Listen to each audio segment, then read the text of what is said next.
Welcome to my YouTube channel. আজি এই ভিডিওটিত article D ইয়াৰ ব্যৱহাৰ সম্পৰ্কে শিকাব ওলাইছো। আমি বাক্য এটা লৈছো, ডেছ Brahmaputra is a big river, আৰু ব্ৰেকেটত দিয়া আছে AND। আমি যদি এই খালী ঠাইটো পূৰণ কৰিব লাগে তেতিয়া আমি কি বহাম? সাধাৰণতে ইয়াত ডি বহিব।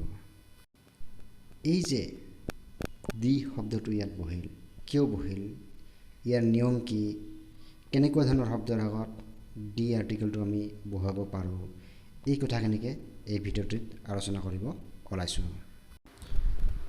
ইউজ অফ ডি মানে ডিৰ ব্যৱহাৰ। ডি এই শব্দটোক আমি ডেফিনিট আৰ্টিকেল বুলিও কওঁ, কাৰণ ই যিকোনো বস্তু নিৰ্দিষ্টকৈ দেখুৱাই দিয়া বুজায়। সাধাৰণতে নদীৰ নামৰ আগত ডি বহে।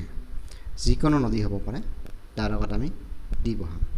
ফৰ এক্সাম্পল ব্ৰহ্মপুত্ৰ, গংগা, এই ধৰণৰ নদীবোৰৰ আগত ডি বহিব। সাগৰ, মহাসাগৰৰ নামৰ আগত ডি বহে।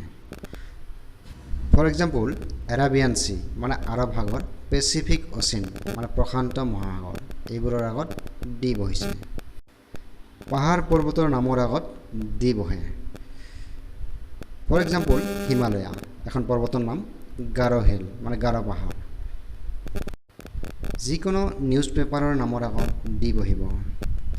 For example the Assam tribune, the sentinel বা অন্যান্য অসমীয়া বাতৰি কাকতবোৰ যে আছে সেইবোৰৰ আগতো ডি বহিব। বিখ্যাত অট্টালিকাৰ নামৰ আগত, ধৰক তাজমহল, এইটো এটা বিখ্যাত অট্টালিকা, ইয়াৰ আগত ডি বহিছে। একমাত্ৰ বুজাবলৈ কিছুমান বস্তু পৃথিৱীত এটাই আছে, ধৰক গ্ৰহ নক্ষত্ৰবোৰ, এইবোৰৰ আগত ডি বহে। দি ছান, দি মুন, দি আৰ্থ। জাতি বুজাবলৈ বা কোনো এটা সম্প্ৰদায়ক বুজাবলৈ ডি বহে। ফৰ এক্সাম্পল দি হৰ্চ মানে গোটেই ঘোঁৰাবিলাকৰ কথা কৈছে। দি ডগ মানে গোটেই কুকুৰ, গোটেই জাতিটোৰে কথা কৈছে। একেদৰে দি এছামিজ মানে গোটেই অসমীয়া জাতিটোক বুজাইছে। দি ইংলিছ মানে গোটেই ইংৰাজ জাতিটোক বুজাইছে। তুলনা বুজাবলৈ ডি ব্যৱহাৰ হয়। দি মোৰ ইউ ৰিড, দি মোৰ ইউ লাৰ্ণ। যিমানেই পঢ়িবা সিমানেই শিকিবা, পঢ়াটো শিকাৰ লগত তুলনা কৰা হৈছে। দুজন ব্যক্তিৰ মাজতো যেতিয়া তুলনা কৰা হয় বা সাদৃশ্য দেখুওৱা হয় তেতিয়াও ডি বহে। Kalidas is the Shakespeare of India. Kalidas হ'ল ভাৰতৰ শ্বেক্সপিয়াৰ। কালিদাসক শ্বেক্সপিয়াৰৰ লগত তুলনা কৰিছে বা সাদৃশ্য দেখুওৱা হৈছে। যদি বাক্যটো ছুপাৰলেটিভ ডিগ্ৰী হয় তেতিয়া ছুপাৰলেটিভ ডিগ্ৰী বুজোৱা শব্দটোৰ আগত ডি বহে। For example Ram is the best boy in the class.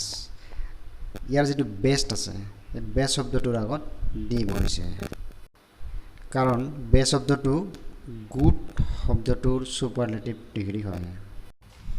এইখিনিৰ উপৰিও আৰু কিছুমান ডিৰ ব্যৱহাৰ আছে, সেইখিনি আমি পিছৰ ভিডিঅ'ত দিয়াৰ কাৰণে চেষ্টা কৰিম।